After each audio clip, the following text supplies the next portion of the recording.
Okay.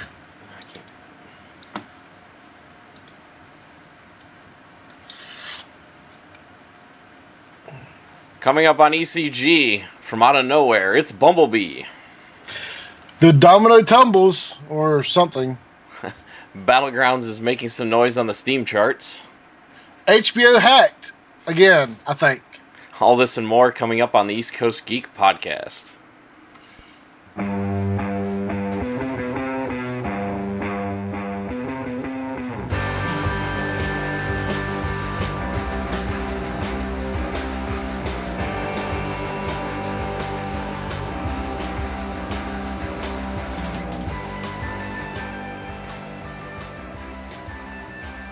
Welcome to episode number 108 of the East Coast Geek podcast for Saturday, August 5th, 2017, where we bring you all the latest news on comics, movies, and gaming.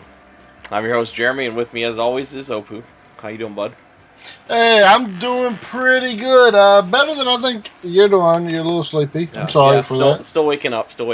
Got a long night ahead of me, so. But otherwise, yeah, you know, same old, same old.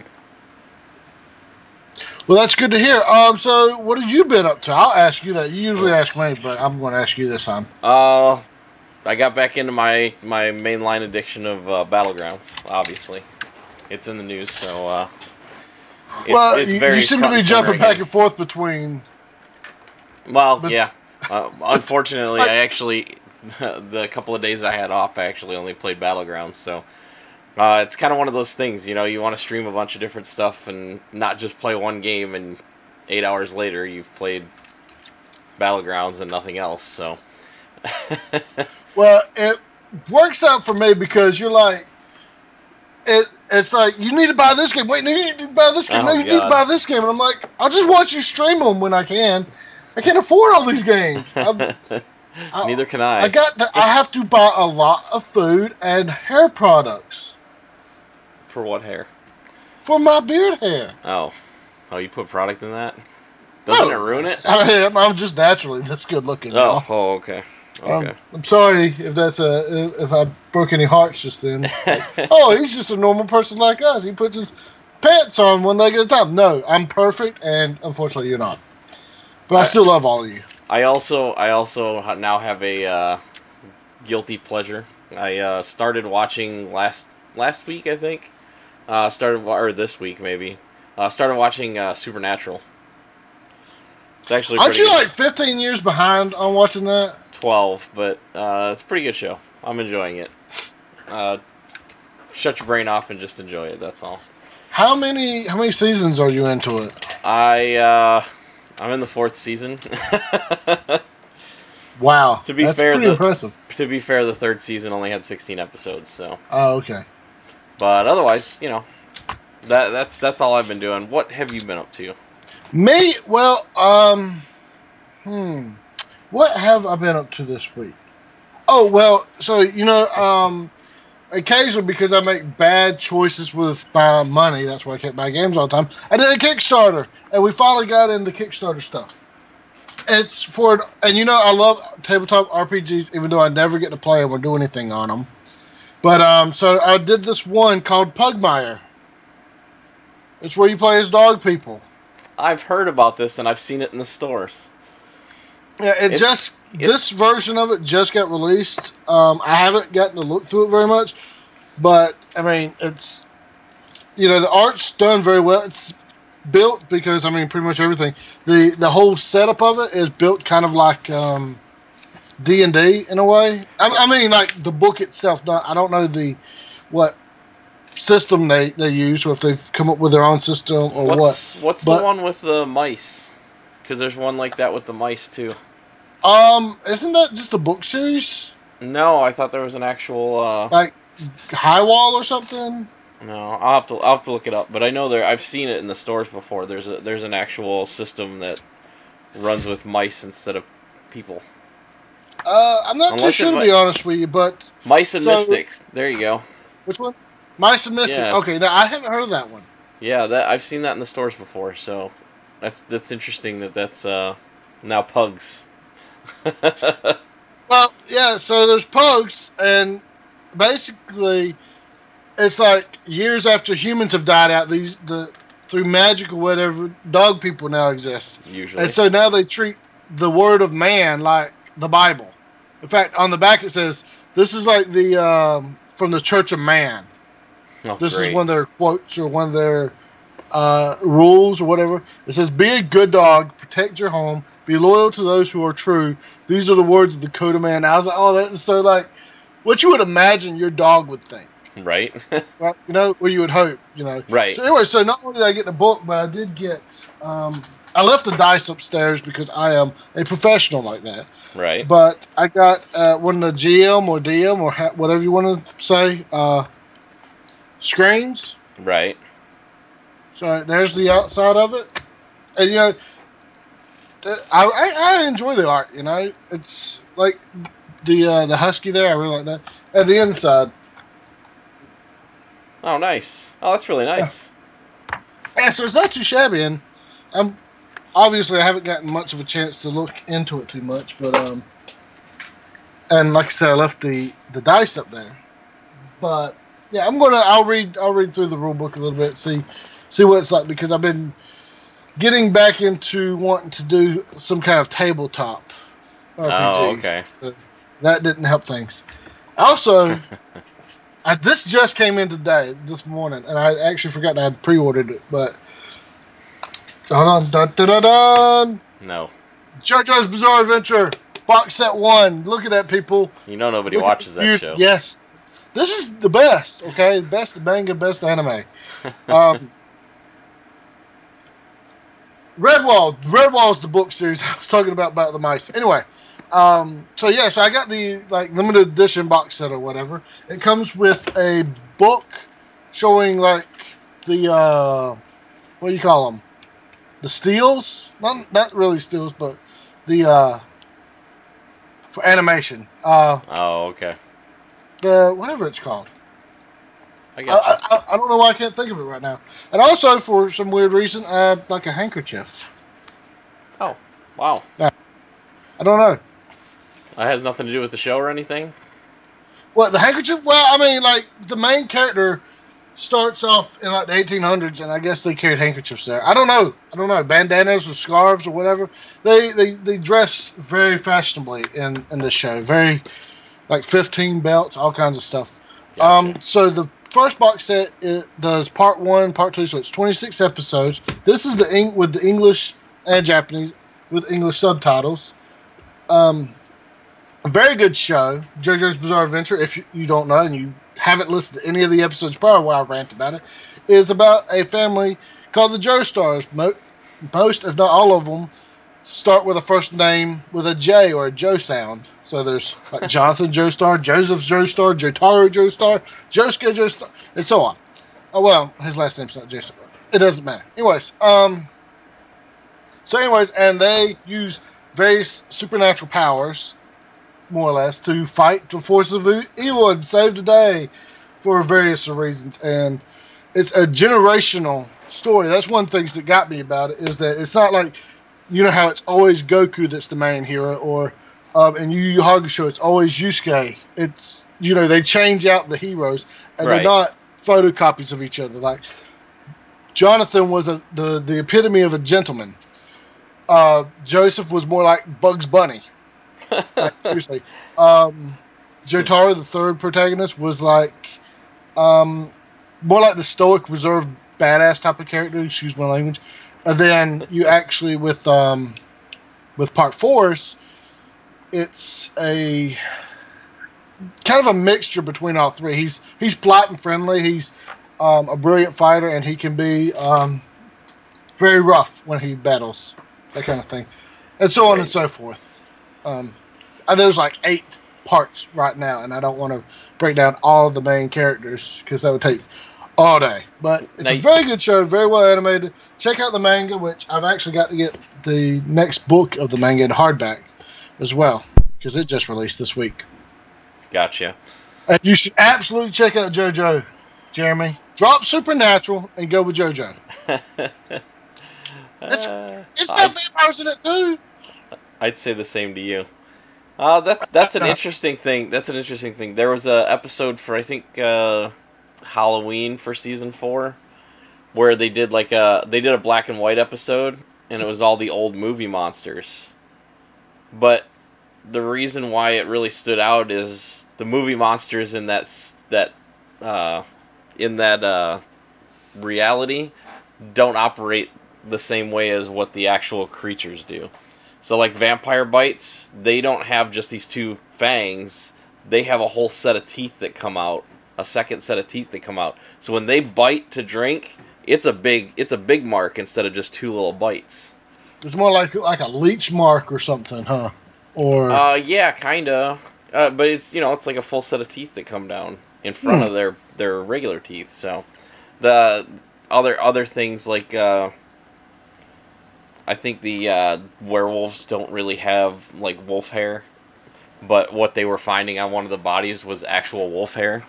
So I think things are different than what they what they are in the movie world. So it's kind of funny because they're looking it's like at they're stuff. not even the movie characters, right? Right. So I mean, it sounds like that would be. I don't know. I might have to check it out. I've seen enough of my friends talk about Supernatural. I should be able to just jump in on a season 4 episode to analyze it.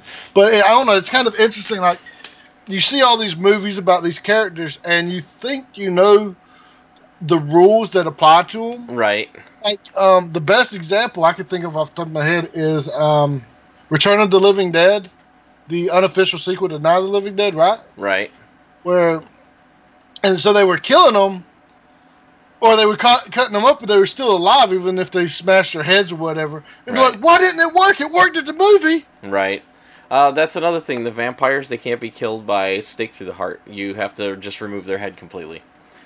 Which I think is one of the old rules. I think so too, but it's funny because the way the characters react when they're being told how these crimes are being committed, they're like thinking to themselves, "That's not how vampires work at all."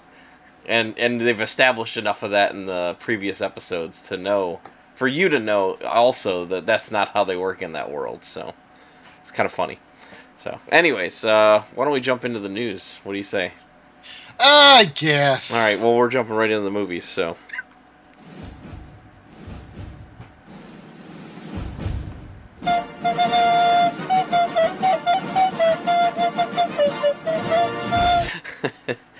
All right.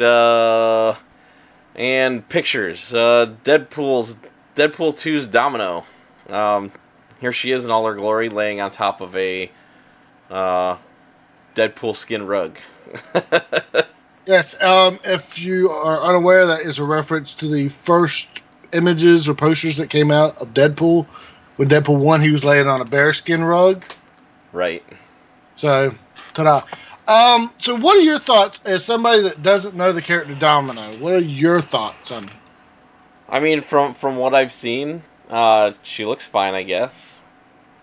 But I know there's some particulars that you're not particularly excited about. Well, you know... I mean, they reversed the color scheme. Yeah, they reversed the color scheme, which, you know... But they did it because of the actor, not because of the... Well, yeah. Yeah, and I do like to try to say, get the best actor. But, you know, and we talked about how they did it, is the way we were discussing that, you know, since she's got dark skin, they're going to use the white patch around her. My problem is, well, let's start off with the patch. And this might be considered a nitpick, but I just don't think it's like bright enough, white enough. You know what I'm saying? Yeah, no, like, I got you. With Domino, the character in the comics, she's like shockingly white, like paper white. You know what I'm saying? Right. And then she's got this black spot around her eye that's like absolutely black. So they should have made that stand out more, and maybe they will. You know, this is a photo. Maybe they're going to do it for the movie CGI a little bit. The biggest problem I have is the afro. Domino is not a goofy character. She is a very serious character in the vast majority of the comics she's in. She's very straight-laced, very forward, very blunt, no nonsense. Like super tough and serious and militaristic. So she always has the short hair. So this afro does not really go with what the character is supposed to be. You know, if they make her goofy in this movie, I'm not going to be impressed, because putting too many goofy people in one movie, it doesn't. You have to have, like, Deadpool should be the only goofy one. Everybody else plays off him by being serious. So is she friend or foe? It depends. It depends on who's paying her and who's paying him. Usually, okay. They kind of get along. She's another merc. Yes. Okay. Yes, she is another merc. She usually sides with Cable, and so if Deadpool is fighting against Cable, he's fighting against Domino as well. So here's my thought on that. Gina Carano was a very stone-faced, serious character in the first Deadpool. I kind of doubt that they'll make her comedic, because we already have the comedy on Deadpool. Right, exactly, and that's one of my points. But the afro really makes her look like Misty Knight more than it does Domino. Misty Knight's another Marvel character.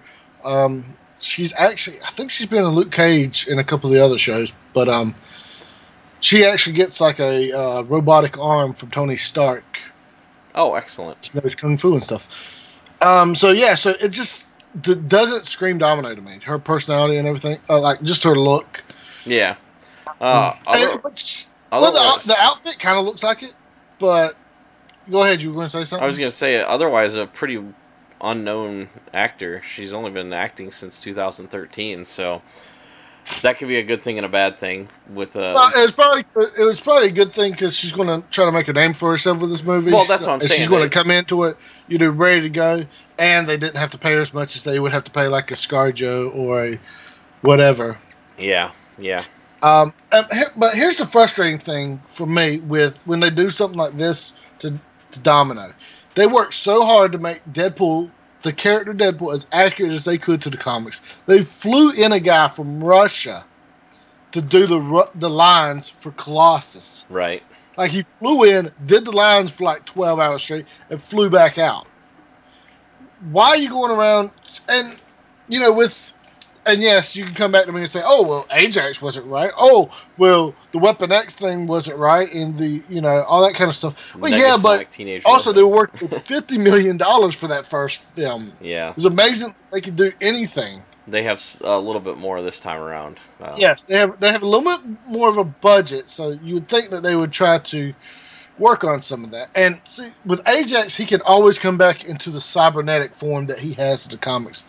Angel does, obviously, they ramped up her powers, which, power augmentations in the comics or in the movies versus the comics, I'm not that, if she can now duke it out with Colossus as opposed to barely lifting a ton in the comics, I'm not that worried about it. Right. Because it's still got the same powers. Negasonic Teenage Warhead. Negasonic Teenage Warhead. Yes, her powers do not work like that all in the comics, but in a weird way, they actually improve the character, which we've seen happen kind of before in movies, where they improve the character from the books or the comics. So they actually made it work with the name. So that was the one I was concerned about. But with Domino, she's such a cool character, and she works so well in the comics. If you don't know Domino's powers, let me go ahead and explain it more quick.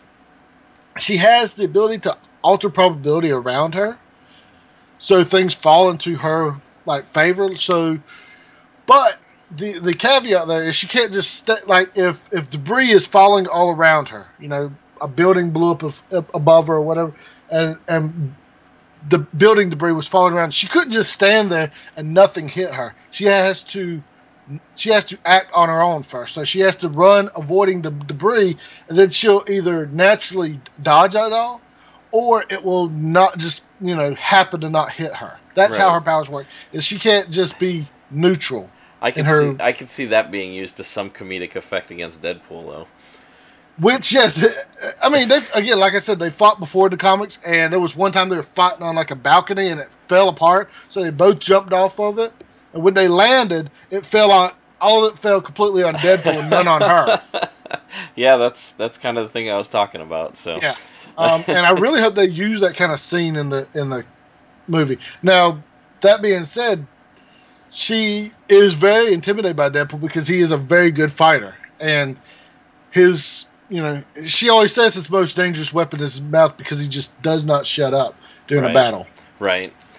And even Cable, when he's fighting hand to hand, he constantly forgets how fast Deadpool is in his movements and attacks. So, so right now I'm not really impressed. She looks like Barf. She looks like a sexy gender bent version of Barf from Spaceballs. Oh God, yeah, I've seen the comparison pictures on that too. It's kind of wild, but yeah, I'm you know what? If they like acknowledge it in the movie, like call her that. Because, I mean, with Negasonic, they called him Ripley. Is it Ripley from Aliens 3? Yeah. Sure. Obviously, she didn't say G's, but, I think she said who? No, she said, well, because we try to keep it a little neutral here on the show, she says, F, you're old. Oh, yeah, that's right. Yeah, she made that old comment. Big laugh, real pain, whatever. Yeah, Hiding real pain. Right. All right, you want to take the next one here? Because... it's going to be short. This is a short one. This is a really John short Cena supposedly is cast as the lead in the Bumblebee spinoff movie. And that's all we got. That's all we got. No. Why? Because they need these stupid human characters. Why can't Bumblebee just be the lead of it? Well, and you say, oh, well, John Cena was cast as the voice of Bumblebee. Oh, that's what I was assuming. No. No, he's going to be the worthless human character like Sam Witwicky and... whatever Mark Wahlberg's character's name is, because I didn't watch the whole movie. I watched the first 10 minutes of it. I was like, this is garbage.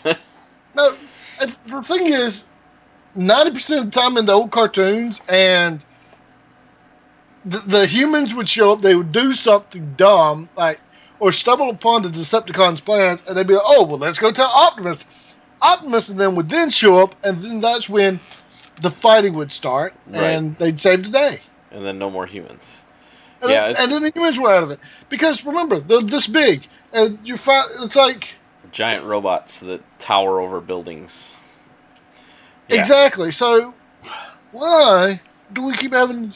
Well, my question is why does Bumblebee need a spinoff? Why do we need a spinoff? I don't know. Because they make money, apparently. Well, that's the thing. It's a cash grab. But here's my other thing is, if these human characters were appealing and they had interesting personalities, then maybe I'd enjoy watching them. But none of them are appealing. Right. Except for Megan Fox or whatever the generic hot chick is for whatever movie.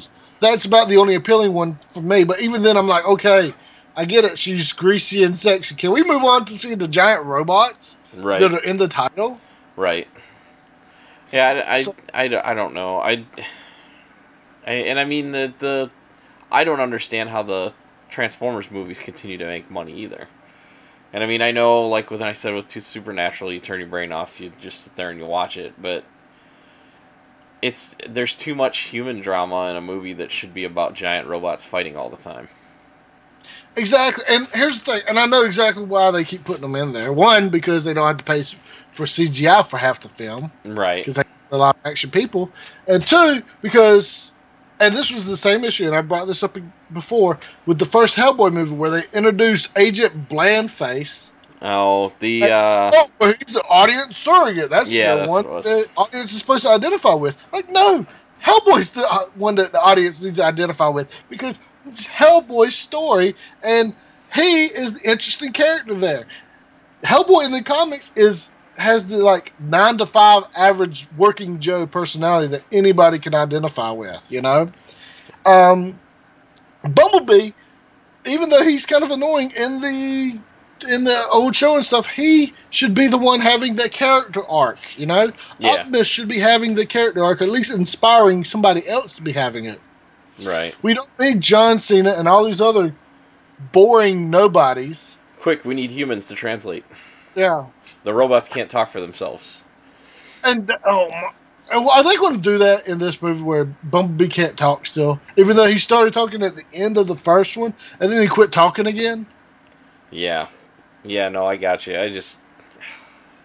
Quit going to see these movies, people. Yeah, right. You want a Transformers movie? Go see the one from 1985. Yeah, there you go. 1986 with Unicron. All right. Next thing, last Sunday was the first Rick and Morty season premiere, and man, was it amazing! We had a great time actually. So here's this weird thing. All right, so I think we're doing okay with our kids, right? I mean, we're making still sure alive. we're making sure that they're not watching stuff they're not supposed to, and stuff we know that they're gonna watch anyways because they have access to Hulu and Netflix and all that. We sit and watch with them, so they're under a controlled experience. You know what I mean? Not my wife. She watches. Rodimus Prime was okay at the end. The constant Rodimus Prime in the rest of the show, okay, yeah. But at the end of the movie, it was a character arc for him. But circling back to this, my wife watches Scared Straight with our 6-month-old daughter. She's 6 months old. Like all children families should take me and my child away from my wife. She's 6 months old. She still doesn't know what's going on. My kids, however, really started to enjoy Rick and Morty in the first season, and then enjoyed the second season. So when the season premiere was on the other night, we had them come down and sit in the living room with us and watch it, and they had a blast. Even though it's not really something for a 6 and a 9-year-old.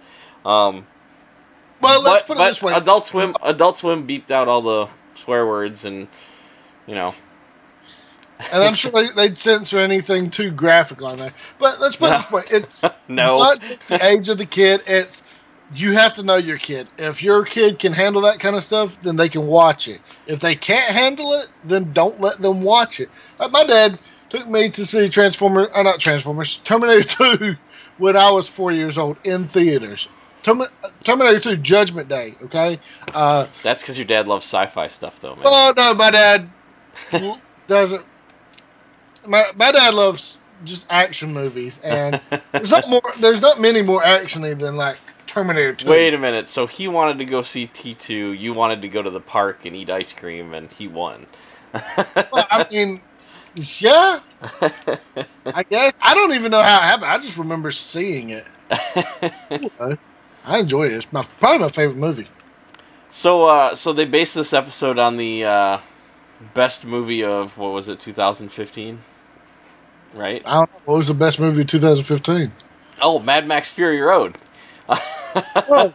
This was a Mad Max themed episode, and took some dark turns, and even to the point where even Rick says it's only going to get darker before it gets better. Summer's really going down a path after the divorce thing. She actually gets Night is never blue. Night is always blue in film, Greg. Always. He's gonna get mad. He'll hit me when I get to work. Anyways, Summer's going down a path. She does some executions. Of course, like you said, they kind of edit away some of that stuff where she does it off screen. I think I can't remember. Anyways, she's going down a dark path to the point where Rick even mentions something about it. Morty's embracing the moment reluctantly, as usual, and then Rick's pretty indifferent as usual. You know, he just wants what he wants, and he's gonna get what he wants. And it has some great funny moments, especially towards the end and in the resolution of the whole episode. So, this season's gonna be great. Let me tell you, that first episode was any indicator. I'll be honest with you, I haven't watched all of this episode. I was actually watching it just before we started, and I am officially 2 minutes and 2 seconds into the episode. But I feel so bad for Jerry. Like he still wants to be like a good dad and everything, but nobody likes him. So everybody understand that Jerry is Mitch's audience surrogate. No, I mean, no. He feels. He feels for him, and I mean, they're when they make a character purposely pitiful like that, but he did it in a way where he's the most normal of the group. He's not the smartest or the bravest, but he tries to do the right thing. Summer. Well, I guess I don't know. Maybe Rick's the least normal of the group. I don't know. I'm not an alcoholic super genius, so.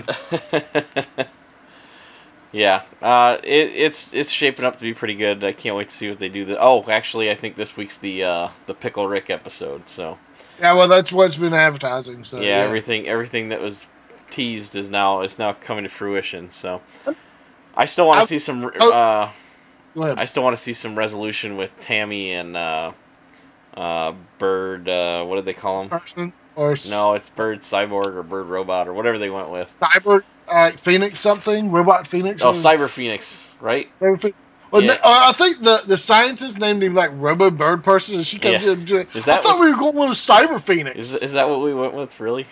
Yeah. Phoenix Person. There you go.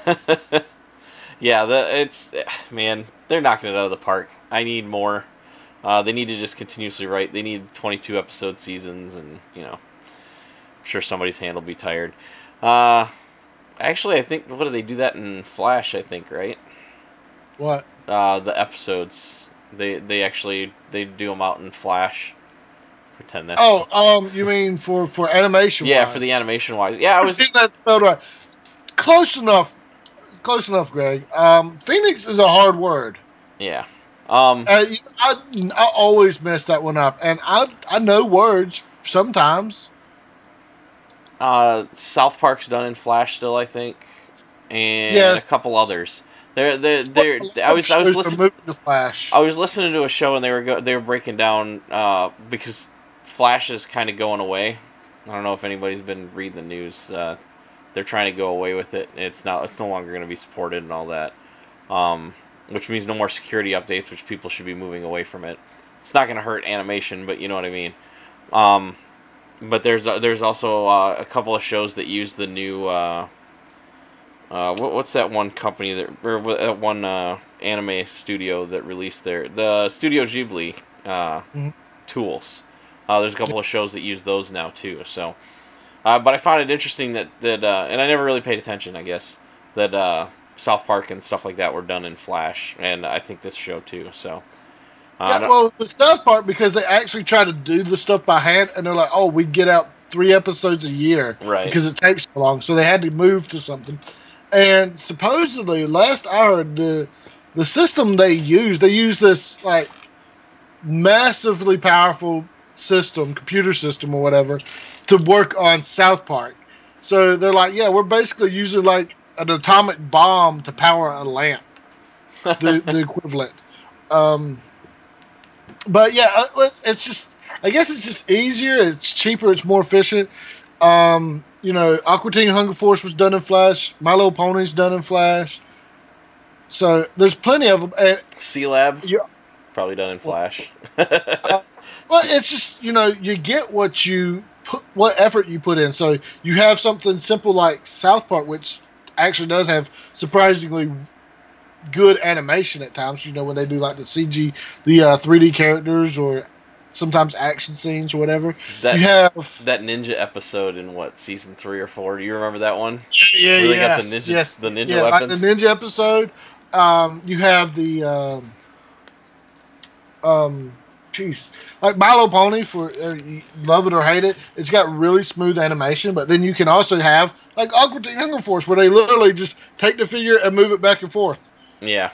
And they use the same 3 or 4 animation loops to get their mouths. Right. As opposed to drawing new stuff.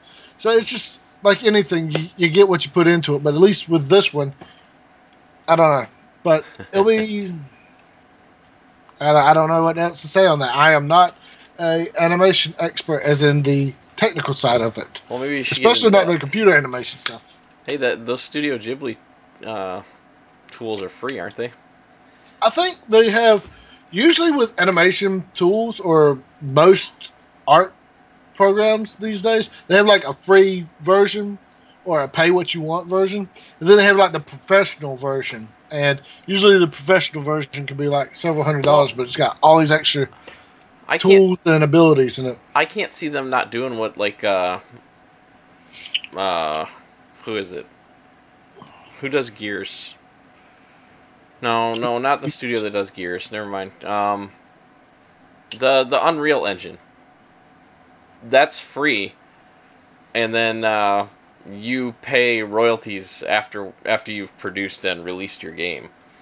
So I can't see them not doing that for those tools. That would kind of be silly. It would stifle some creation. You know? I mean, I don't see why. I mean, and then maybe they do have them like that. Maybe they do have some that they pay some royalties on them.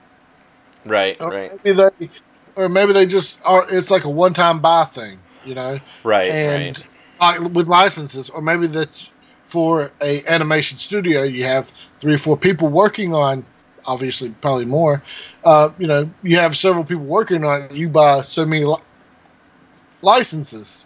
Right, right. I'm just not sure how, from that standpoint, how animation studios are set up. Well, this is great because this segues into the next story. Sony is purchasing Funimation. So technically, Sony purchased a majority stake of Funimation, but basically it's the same thing. Now they own 95% of Funimation. That's basically read the professional part. Yeah. So on July 31st, Sony Pictures Television announced plans to acquire Funimation's 95% stake for $143 million, while Gene Fukunaga will retain his position at 5% share. So he basically has no more authority. He's just cashing a check.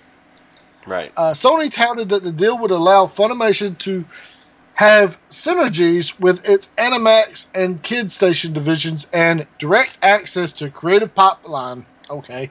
Sony creative these days? Yeah. Sony Pictures Home Entertainment would take over home video distribution for Funimation and Crunchyroll after Funimation's deal with Universal expires. In addition, Funimation Films could potentially distribute anime films acquired by Sony Pictures worldwide acquisitions. So while potentially this could be a good thing, considering the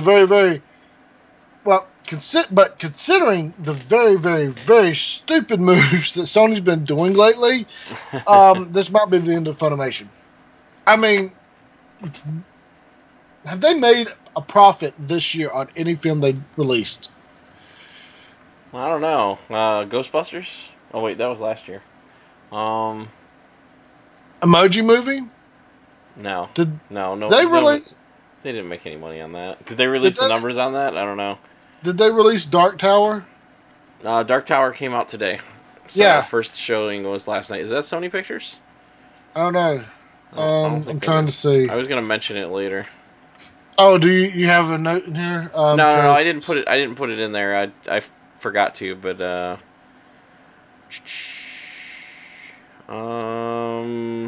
sorry. Columbia Pictures? Yeah, that's not Sony. Now, here's the thing with Funimation. I use Funimation a lot because I really enjoy anime, if you haven't noticed. But, by the way, this was Viz, not Funimation. But, I don't know. Their apps, they struggle on the PS3 they have upstairs. On my Xbox One, it will randomly crash. So here's the weird thing. It'll crash, but it'll continue to play the episodes. But it has this warning, we lost connectivity. But you're still playing. And so if I hit that OK button, then you collapse, and I have to restart everything from scratch, and you forget that I've watched 3 episodes since you've said that you couldn't stream anymore, even though you were totally streaming. So there's issues like that. Funimation, I love them, and they've gotten better about it recently. But for a long time, it was like they had 4 voice actors for the same thing. If you watch like Dragon Ball Super, there's like 4 people in it. Maybe 5 counting the women. Emoji Movie made $40 million so far. So, wow. Yeah. It cost budget 50, of what? Against the budget of 50 plus. What? 50 plus your what's it called? Advertising budget too. Yeah, which the promotion or whatever. Yeah, promotion budget. I don't know if they. I don't know. Sly, I don't think you want to, man. I like the Dark Tower. And people need to. I don't know that people are realizing that the Dark Tower movie is actually a sequel to the series, not within the books. It'll still look neat. It still looks great, but it's currently enjoying a hefty 19% on Rotten Tomatoes. So since you just mentioned that, I just read this. Intended to launch a film and television franchise, the first installment of the Dark Tower series film combines elements from several novels in the 8-volume series, as well as elements from The Shining and Doctor Sleep, taking place both in modern-day New York City and in Midworld. That's the reason why, though, is the Dark Tower has connective tissue in a bunch of other movies, like right.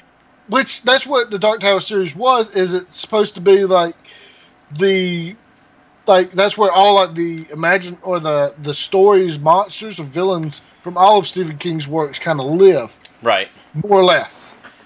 So since we're talking about Dark Tower right now, Dark Tower has received mixed reviews, with reviewers criticizing it as incomprehensible for newcomers and wildly unfaithful and simplistic for fans. But they are praising the two leads, Idris Elba and McConaughey's performance. It's Idris Elba and Matthew McConaughey. They don't really do bad stuff too much. They do pretty well for themselves. Yeah. So so they're like, okay, well, the movie's crap, but you got two good performances in it. Is that really worth your money? Yeah. And I've been wanting to read the Dark Tower series. It's on my list to buy. I was thinking about doing an audiobook for it, but I don't know. I've kind of got tired of audiobooks for a while. I was going to say only if you can find unabridged versions. So. No, I only with audiobooks. I only do unabridged. I refuse to do abridged stuff because I'm already being lazy and just letting somebody else do the work for me. You don't want them to be lazy not too. Be that lazy, because I mean, you know me. I absolutely adore reading. I've got 6 books upstairs right now. I've got to finish reading. I'm halfway through one of them, and listen. You're talking to the guy who still hasn't finished Ready Player One completely. Yeah. I know. I've got a bunch of stuff. I mean, I've gotten halfway through Death Note. I've got plenty that I haven't finished yet. But anyways, did we go through the rest of this or? So we went through the whole spiel about the Sony thing, but I don't know. I don't know if this is going to be a good idea because everything's going to be pushed through they're through committees so much that I wonder if they're going to ruin the anime. And what? Sony ruined something?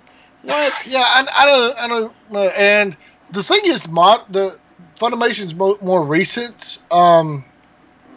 Dubs like Interview with Monster Girl, Mish Kobayashi's Dragon Maid stuff. They, not to get political, but they throw in a bunch of SJW lines. Like they made a reference to the patriarchy in one. It's like the patriarchy made me change my outfit. Or when one girl's getting yelled at for being a jerk to this other girl, she says, "What are you, some kind of social justice warrior?" Like, really, guys? That's not the line. That's not. Why are you doing this? Adam said the Dark Tower sitting at 63% for audience. So, I mean, now here's the thing. I don't like Rotten Tomatoes. I've mentioned that before. I think that they've fudged their numbers before.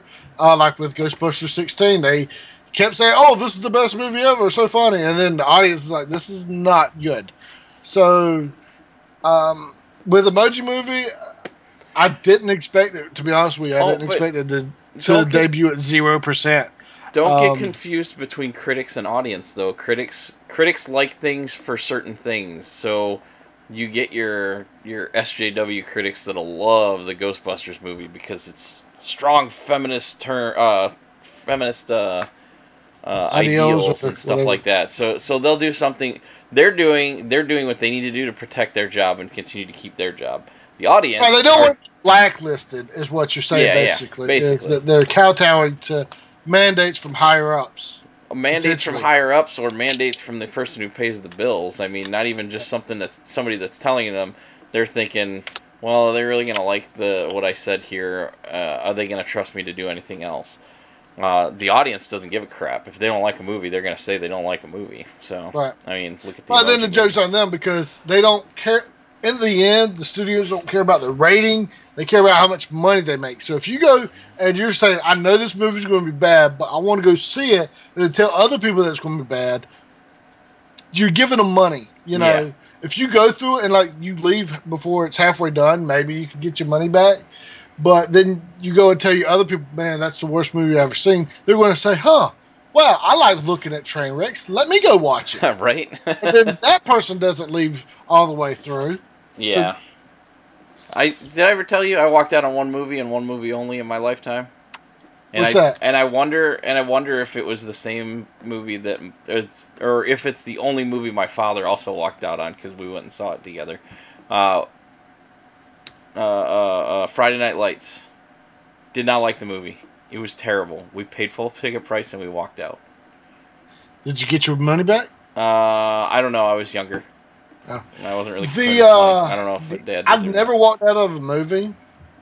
Unfortunately, the only movie I wish I had walked out of is Open Water. Oh, really? Yes, I can't. It's boring. Oh, that's the one with the people in the dark and the sharks circling around them, right? That might be like the one good scene, and then the one scene with the old woman jiggling around when they cut back to like the island dancing. Oh. But you've got these two boring, unlikable characters that are floating there for 2.5 hours. And then one guy just dies, and the one woman just goes under the water, and a boat passes over. I'm like, you did not see that boat. So, the glass water where you can see for dozens of miles, you didn't see that boat. You walked out on Showgirls. Shame on you. I couldn't wait to see that until it was on HBO. Of course, I was a lot younger than you were back then, at least 10 years, right, Greg?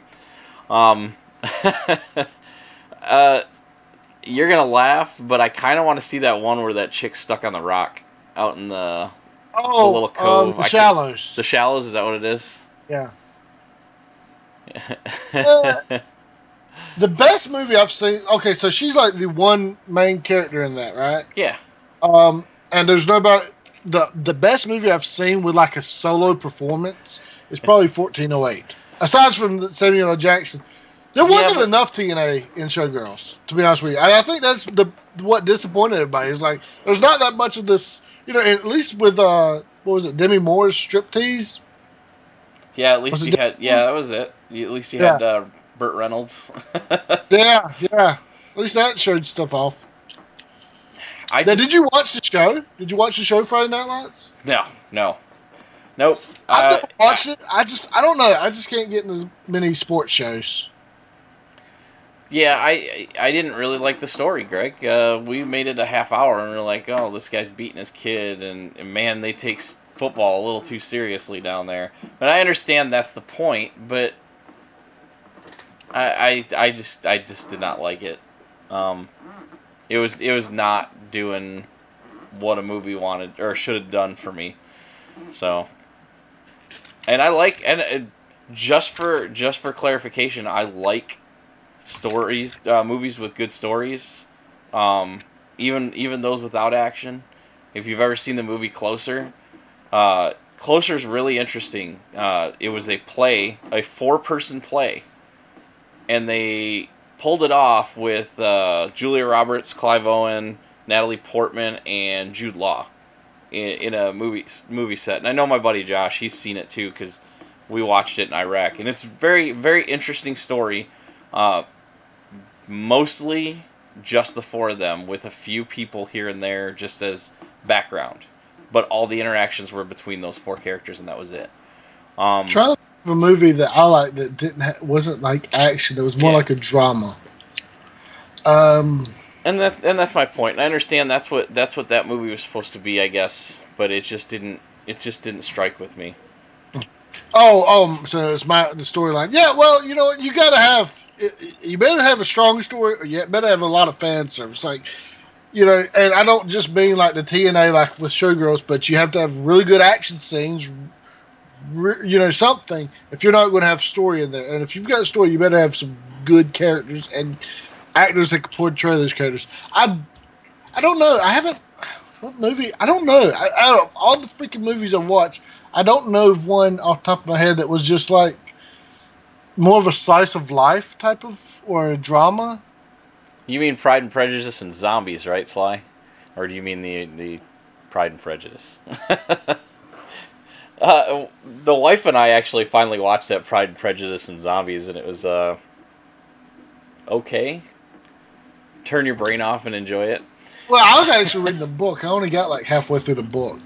Oh. Well, I actually didn't know that about you, Sly, and that's really impressive. That Pride and Prejudice is one of your favorite movies. I would have never in 1,000 years suspected that. I've watched so many movies that I can't remember most of the ones I like now. So, the spoils of being a child with HBO and parents at work during the summer.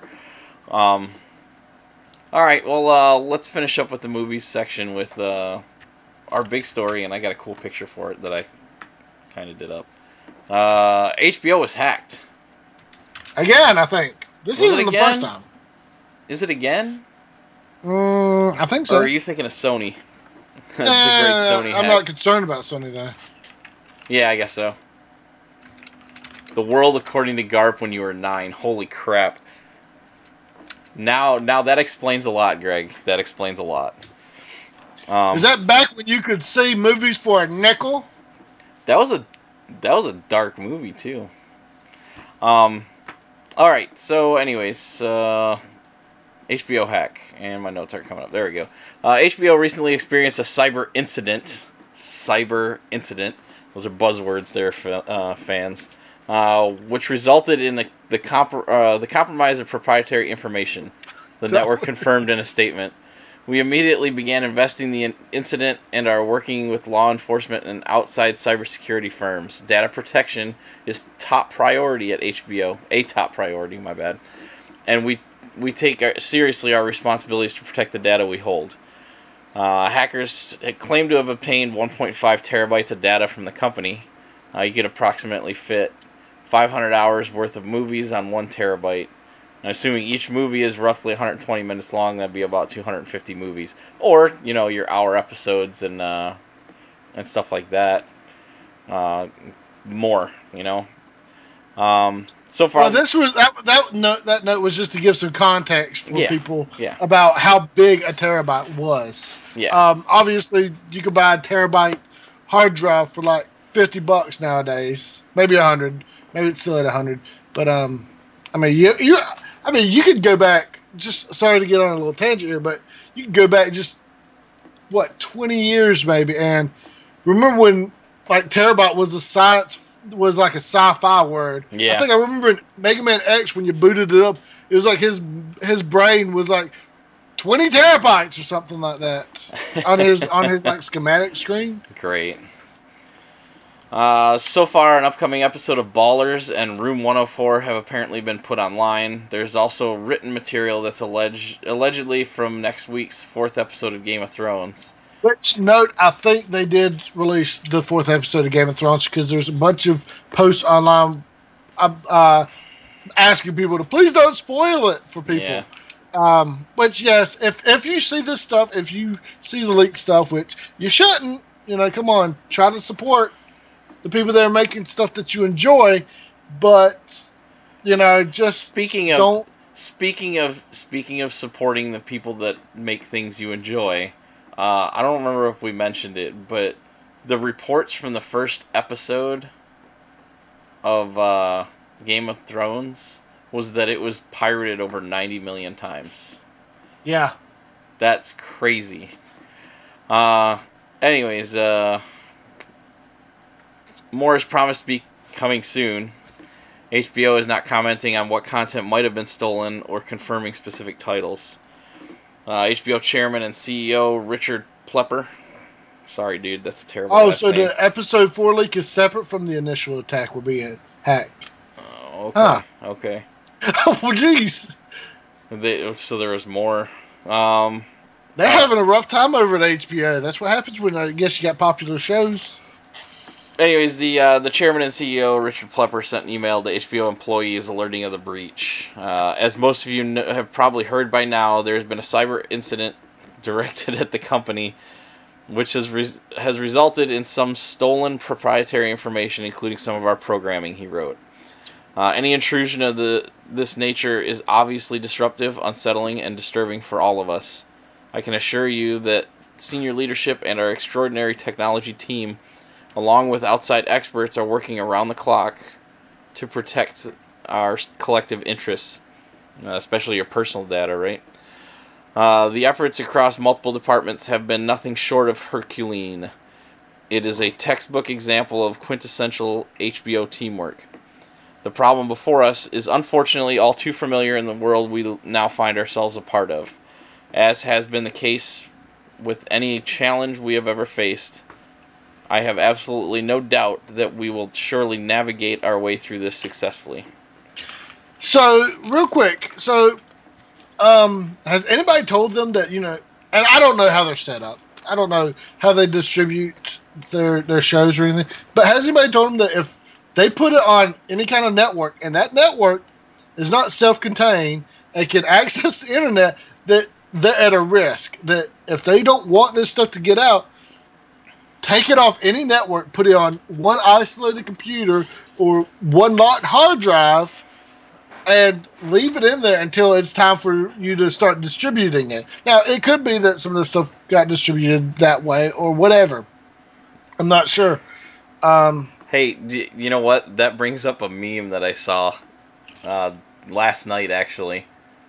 And Adam just said, and that is how episode 4 was leaked, a distribution partner. Now, that sucks.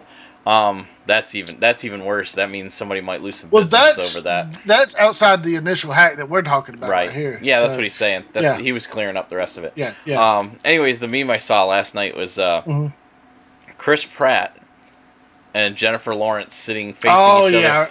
And it was playground insults, and he says, I don't know what's weaker, your acting or your iCloud password. And it's like, I got into the conversation with some of my fellow employees asking, how do these people that are so rich and powerful not know how this type of stuff works?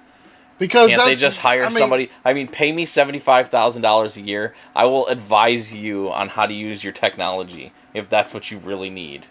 Yes, pay me $75,000 a year, and I'll tell you, hey, don't take nude pictures with your cell phone at all. And then expect for them not to go anywhere. Yes, just tell the people to wait until they come back and they can see you naked in real life. Hey, listen, Jennifer Lawrence is old enough to know what Polaroid is. Yes.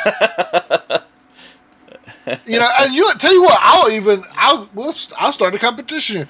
You can pay me $70,000 a year. Oh, $72,000. That's a nice even number. 72.5. There you go. 72.5. There you go. So let's see what we got on Sunday. This is last Sunday. I think it was last Sunday. Well, whatever. Yeah, it was last Sunday. An anonymous email was sent to many reporters announcing the hack. Hi to all mankind. The greatest leak of cyberspace era is happening. What's its name? Oh, I forgot to tell. It's HBO and Game of Thrones. ... Exclamation point, exclamation point, exclamation point, exclamation point, and so on. You are lucky to be the first pioneers to witness and download the leak. Enjoy it and spread the word. Whoever spreads, well, we will have an interview with him. HBO is falling. And that's almost exact. Like, I tried not doing any stops where they didn't have the commas and stuff, because, yeah. I guess the Sony hack wasn't really that impressive because, Well, I mean, it was like, hey, we just confirmed that these are actually horrible people, and they're idiots. Yeah. Alien ghosts. For years... it's not clear if the hackers... what would be the crown jewel target of the HBO cyber breach. Upcoming episodes of the company's biggest hit, Game of Thrones. So far, no Game of Thrones leaks have happened, except for which was something else. Yeah. For years, HBO has fought cyber battle to keep Game of Thrones storylines secret and the show's content from being illegally distributed, particularly before episodes air.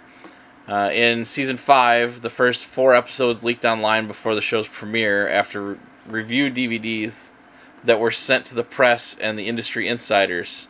HBO has since halted that practice of sending any episodes in advance. The same year, some clips leaked ahead of time from overseas HBO distributors, and even images of Jon Snow's death. Spoilers. Wow, I read into that. I'm sorry if nobody's caught up yet. Have found their way online before the finale aired. Just a couple weeks ago, a Thrones trailer to be screened at Comic-Con leaked on YouTube in advance of its release. And Mitch, we got to start censoring some of that stuff. I just read straight through it because I hadn't read it before. Well, listen, if anybody that's listening to this podcast obviously has to be online in some format, and they should have seen all of the. They even announced it on an interview he did. Remember, he did the interview on Jimmy Kimmel about when he got pulled over. And he says, "I'll let you go if you tell me alive next season." Yeah. He's like, "I'm alive next season. On your way, Lord Commander." Yeah, but he could have said it. He could have said anything. He could have said yes, even if he wasn't. It sucks. It really does, and it's good that they're doing things to prevent it. But overseas partners, man, they'll lose business, but they may not if they're the only ones in the area that distribute. And it's like, well, we won't do it again next time. Again, the only way that they're going to be able to do it is if they have their hard drive and their server, they only send it online or through their system. They distribute themselves. That's the only way they're going to probably keep it from happening. And that's kind of... They have to completely isolate that system. But that's one of those things where you start to dilute the company when you diversify that widely. And HBO's not a worldwide distributor, you know what I mean? Yeah, and that's what I'm saying. Is like, if they want to stop these, that they want absolutely 100%, and that's not even a 100% guarantee, because anybody with access to that room can go in there and throw in a flash drive. Yep. Or an external hard drive, plug it in, walk away. You know, maybe computerize a little bit. Click on the keyboard, and that be it. Unless you have cameras in there 24/7 and constantly monitoring. And you are saving the video feed from those cameras separately, and you have somebody monitoring it. Right. I mean, like, if they really wanted to stop it, that would have to be what they do. And at what point does 100% security or 99% security override what they can, what they're willing to do? Yeah. So I guess that's all I got on that. I'm just trying to think. You're right. There's no other way to do it but that. You have to be the sole distributor, and that it's not going to work. Even if HBO was like, okay, we're going to distribute our own stuff, like I said, is that they would have to completely isolate that network. They would have to physically disconnect the cables from the server or the servers until it's time for that episode to premiere, and then start plugging them in. And here's the thing: if they base it off, they usually say, okay, well, it's Eastern time that they debut, right? But if they did it for multiple time zones around the world, well, okay, we're plugging into Japanese one. The moment you plug it in, and that thing gets, somebody's watching it, they're downloading it, and they're going to upload it somewhere. Right. So, right. Like, just what links do you guys want to go to? Yeah. All right. Well, let's go ahead and head into the gaming, and we'll finish up here. All right. All right.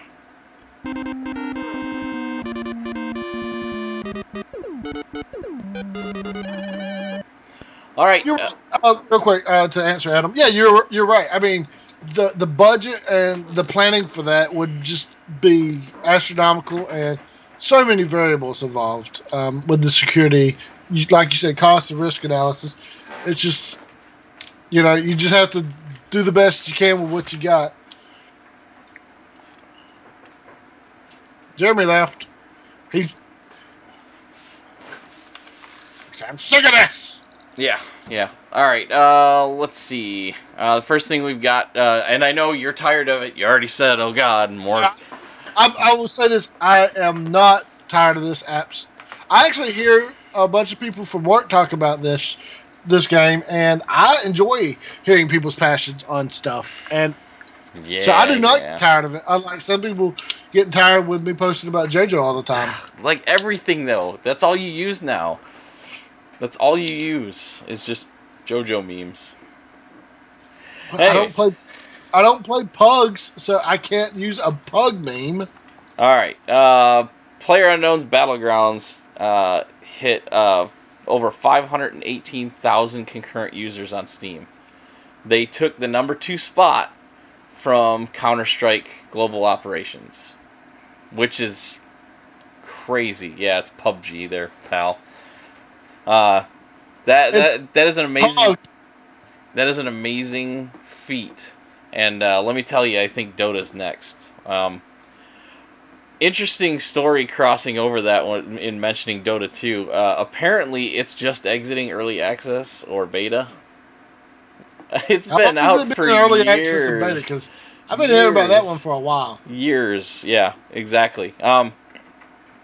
Anyways, so it's number 2 on the Steam charts, above CS:GO, and that's a feat. I don't think anybody's ever done that. It is the first game to have over 500,000 concurrent users in general on Steam, but then also the topping CS:GO was the bigger feat. This is the first time anybody's broken those top 2 being Valve produced or Valve released games. And I think it's going to shoot up some more. It's not even a full release yet. Its full release actually got delayed a little bit. So for the amount of copies it sold that we reported, what was it? It's over 5 million now. Something like that, some crazy number. And it's also going to hit Xbox here soon as well. So they're just going to make more money. But it's an indie title. It's a title made by a developer that is relatively unknown, but I think has experience with that type of game engine. And for them to have it nailed to the point where most of the stuff that I watch has turned into that. Most of the stuff that I've played has turned into that game. It has that loop that really hits what I enjoy. And it's...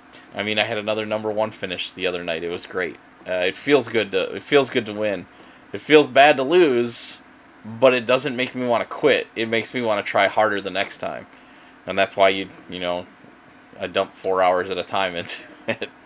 But I mean, AAA studios aren't putting these numbers out. So, what do you think? So, let's break down PUBG here. What does it bring different to the gaming scene that AAA hasn't? Because if you think about it, when you boil it down, it's like a King of the Hill match, right? Right, basically. Because you start off with an area, and the area slowly decreases, and if you're out of bounds, you get damaged or you get kicked out, right? Right. So it's basically a King of the Hill game. Yeah.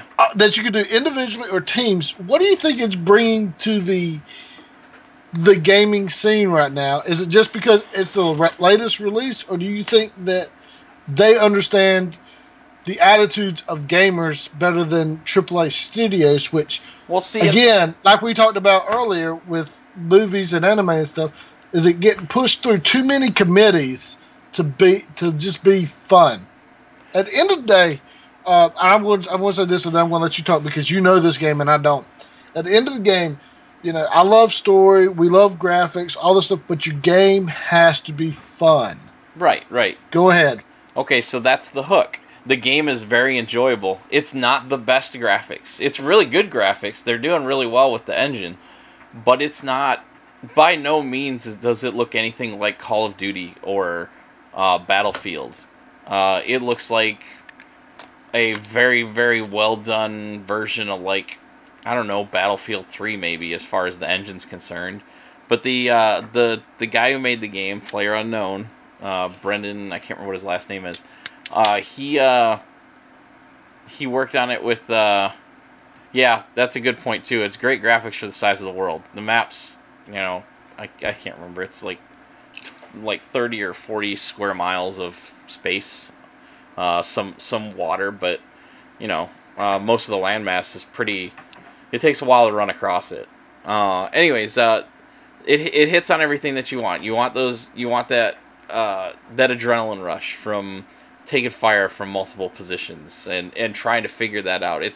In a way, I mean, you've got that puzzle element to it. Well, how can I either withdraw from this firefight and cause the other two to fight each other and whittle down, or how can I sneak through to the end? Because there have been matches people have won without killing anybody, because they made it to the last circle and they never got seen, so they never got shot at by the other player, and they just didn't die as quick as the other person did when the circle hit. It's very much of a war of attrition and band-aids, if you know what I'm talking about, because if you run out of your health resupply, you know, especially when you get down to that last circle. For those that don't know, war of attrition is basically a war of stamina. Who can last the longest through durability and not just raw firepower. Right.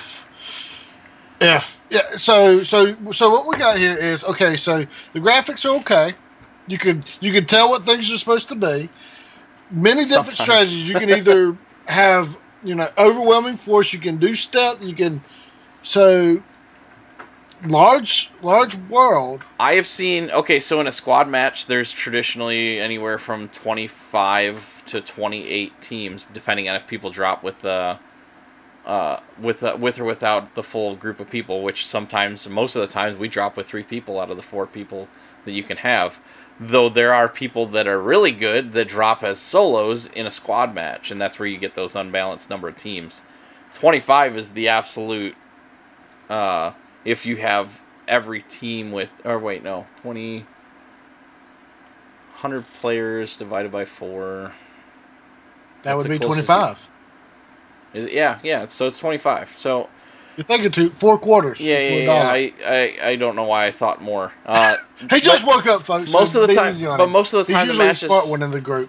Most of the time, the matches have about 28 teams because, like I said, they drop without a full complement. And there are people that make a name for themselves dropping into a game solo and wipe out squads with no problems because they've just gotten that good. There's another thing. Let's stop on that one. Because I've played some of these multiplayer games, obviously not this one, but I've played those games where you can drop into a game after it's already started, but because the other side, because usually, and I want to get to that other point, hopefully I'll remember it, but the other side's already got such an overwhelming victory that there's no hope of you winning. You know what I'm saying? So you just want to okay, well, quit, But with this one, you've mentioned it before, and I've actually seen other posts where people could jump into a match and they actually turn the tide of it because of things like how Greg mentioned that the random number god, which I'm assuming, if I'm not mistaken, so somebody can correct me on this, drops the right weapons in the right area, or you happen to land in the right area. And I just forgot the point I wanted to go back to. What did you mention? Oh, usually in most of the games, multiplayer games I've seen, it's usually 2 or 3 teams. Like Overwatch is 2 teams, right? Yeah, 2 teams. So you got 2 teams battling each other. In Battlefront, you had 2 teams battling each other. This one allows dozens of teams to battle. Right. It's or you could have 1 or 2 teams of a lot of people. Right. So there is a lot of diversity there to keep things not only balanced but fresh. And I think that's where Pub is winning, and I'm going to keep calling it Pub, so just deal with it. Or I'm going to call it Pug. I think that's where it's doing things where other multiplayer games, they have one formula. Right. It's, okay, well, red versus blue, who's going to get that flag first? But this one, they're okay, well, you can fight independently, you can be on teams. You can have 2 or 3 teams. You can have 100 teams or whatever, or 100 people in matches. You could do. Well, yeah, if you're melee weapons, you could do projectile weapons. I don't know what all the weaponry, and like you've mentioned, you can stealth your way to victory. And I mean, it's the server maxes look to be 100 players. So solo matches, it's 100 people dropping in on an island. and early in you get a lot of short, quick fights right at the beginning to kind of whittle out the field. And I mean, you know, partway through, you're either at 75 or 50 players left in a match, and it's like, man, let's get to killing and try and catch up and try and make our way. And even in the duos matches, you know, that's 50 teams or right abouts, and it's a good it's a lot of fun. It really is. How you guys doing over there in Twitch, Wagwan and Big Little Gaming? I see you there. I was letting him finish his little speech before I said hello. Okay. But, so go ahead, Jeremy. Yeah. So anyway, so it's got that. It's just got that element that keeps people going. People love the competition. It's PvP only focused. I mean, that's what those games have, you know, made a name for, and these guys have just done it better. So one of the other things, and again, I haven't played this game, but but from what I've seen, I'm going to compare it to some of the other games. A lot of the other games felt like trench warfare in a way. Like when I was playing Battlefront 2 or whichever one, I think it was just Battlefront. Playing the multiplayer on that because that's all they had in that recent release is that the other side would set up and you would run in trying to do whatever, and they would just snipe you or RPG you or whatever the Star Wars equivalent of those two things are. This one, it's like, okay, well, you can kind of do that, but there's so many variables going on. There's so many points of entry. It's not just this one, you're here, the other team's here.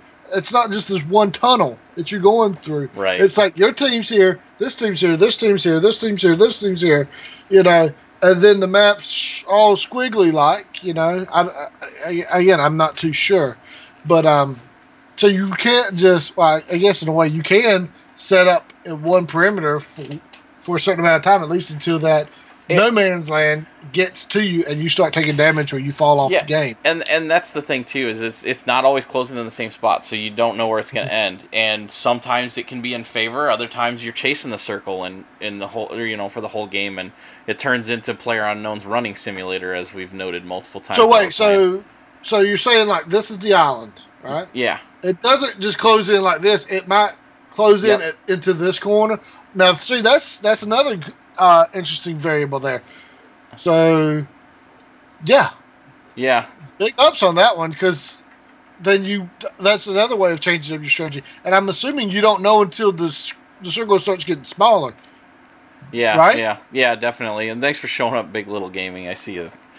You don't know where the circle's going. You can kind of predict, but even when it gets closer in, you never know if it's gonna close towards the top of the last circle, or the bottom, or the side. You can't actively predict exactly where it's gonna go. So the battlefield's always changing, especially in those last few circles. So it's really it's really good, a really good way to play the game.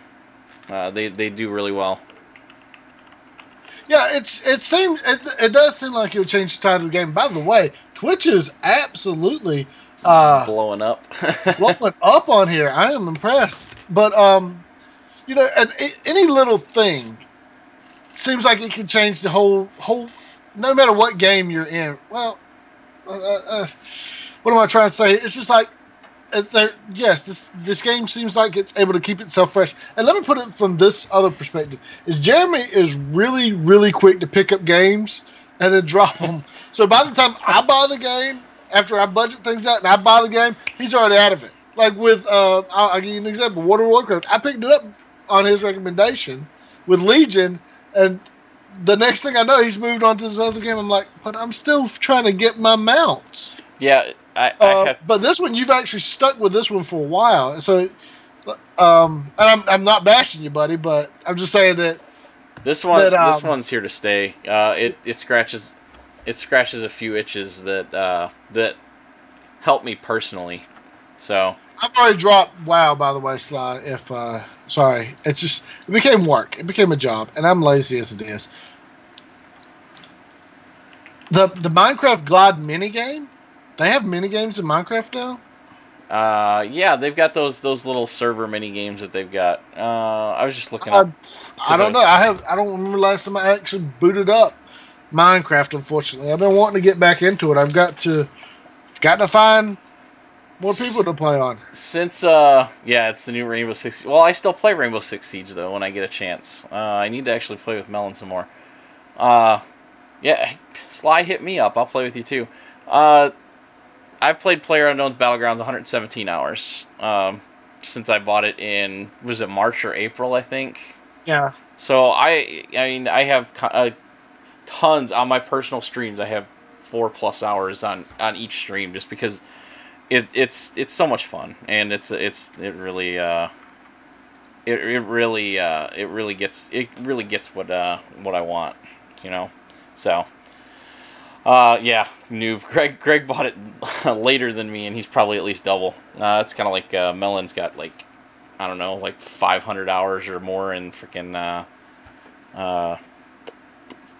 Rainbow Six. So, but that's all he plays. So, don't look at his hours. All right, let's hit the last thing in the news here.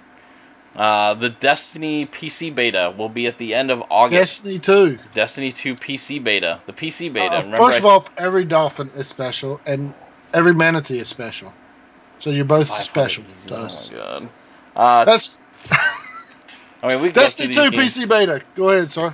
All right, so August 28th through the 31st, which is really weird because that's like a Monday through a Thursday. That's what I just looked at my the schedule. Like, I looked at the calendar on the side here, and I'm like, why? Why is it like? I was like, okay, well, I saw the 28th pop up and said, okay, that's Monday. So they're probably gonna run it to like a Monday through a Sunday, so a Monday through a Monday thing. So, oh look, you got yourself a compliment on your beard again. Oh, I've got a beard burr there. Excellent. They extended the last one through like I think Tuesday or something like that. For the consoles, so I have a feeling they'll extend it through the weekend because they probably won't get the numbers they want during the week for Destiny 2. Then again, people are crazy, so. But a lot of improvements will be made at the cost of console players' tiers, being that we're getting it second on the PC. So, yeah. No love to the PC players, but they aren't missing too much. What? Oh, you mean the beta? Yeah, there's some stuff that they've improved on. They said if you've played the console beta, you will notice that some of the differences. They're pretty subtle. It's going to run at 4K, 60 frames a second on monitors that are capable. And I shaved my head sometimes, which I'll probably be doing this weekend. They're what you're asking. With it being an Activision Blizzard title. They will have an aggressive anti-cheat posture on the PC, which probably inherited a bit from Overwatch within the brand, and they have done amazing things with Overwatch, keeping out cheaters. They've been steadily being at about the same ban level as what they've done in Rainbow Six, and now Battlegrounds. By the way, Battlegrounds has announced they've banned about 50,000 people. So, but with BattleEye, anyways. So it should be interesting to see how it runs on the PC, and that's going to be my my choice coming up in the in this next game.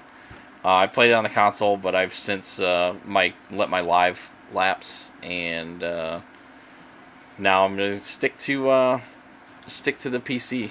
I spent enough money on this rig, so. So with Destiny, I'd never played the first Destiny. I don't know why I didn't. If they had a free demo, I should have at least tried it. I usually try, but I don't know. Like, should you think I should try this? People usually hate me for my beard strokes. By the way, people usually. Why don't I send you my Destiny? Because I don't want. I don't want it.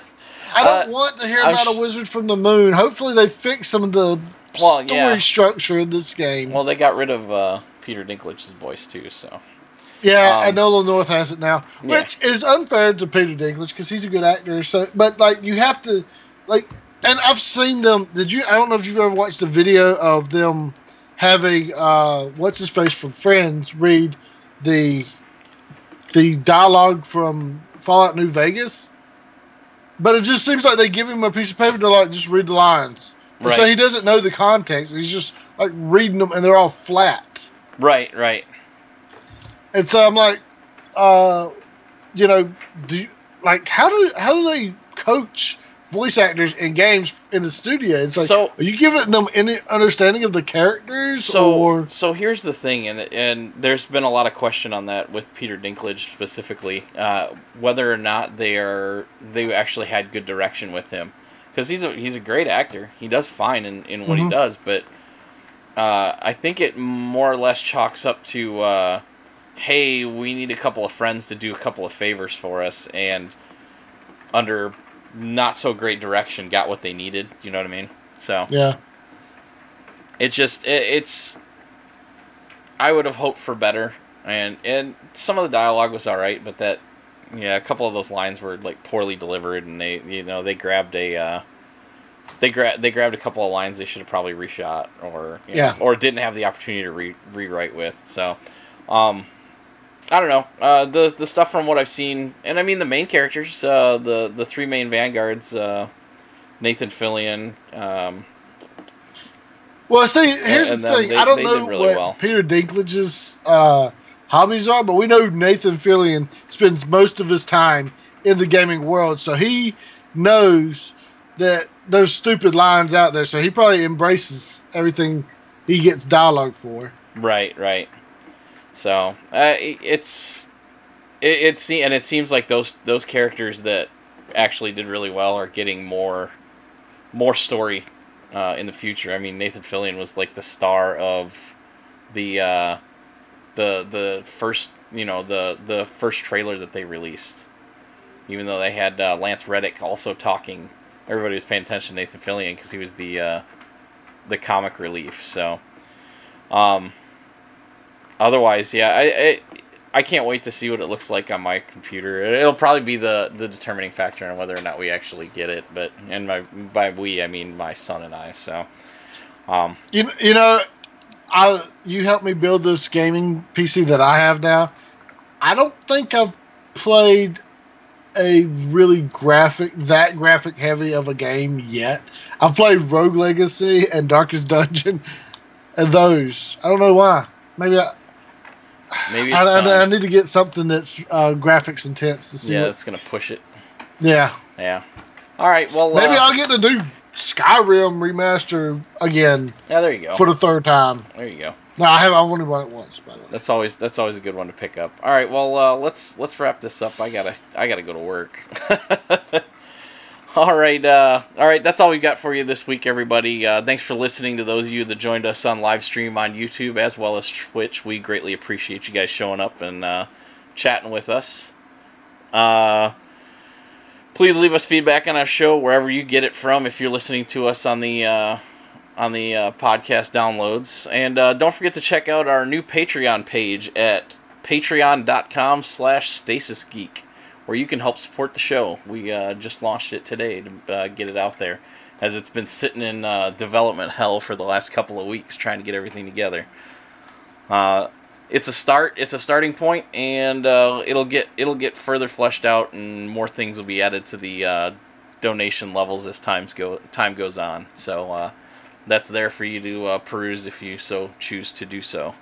And even if you can't help us monetarily, there are other things on there that you guys can send into us and get with us and see if you can help out with. So, absolutely, you can help us by giving us, reviews. Hey, sharing our stuff on Facebook, sharing us anywhere. Word of mouth helps. You can use your mouth for a lot of things, and spreading the word of Stasis Geek and the East Coast Geek podcast is one of those many things.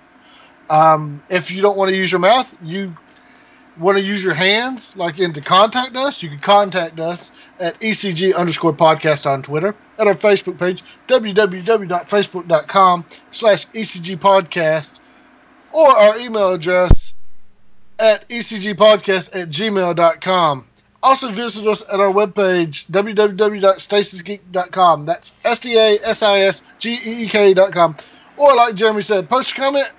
He didn't say So you edit your outro, you don't edit my outro. I forgot to. So hey, Jeremy didn't say this, but post a comment, and then we will totally read it. Probably, maybe.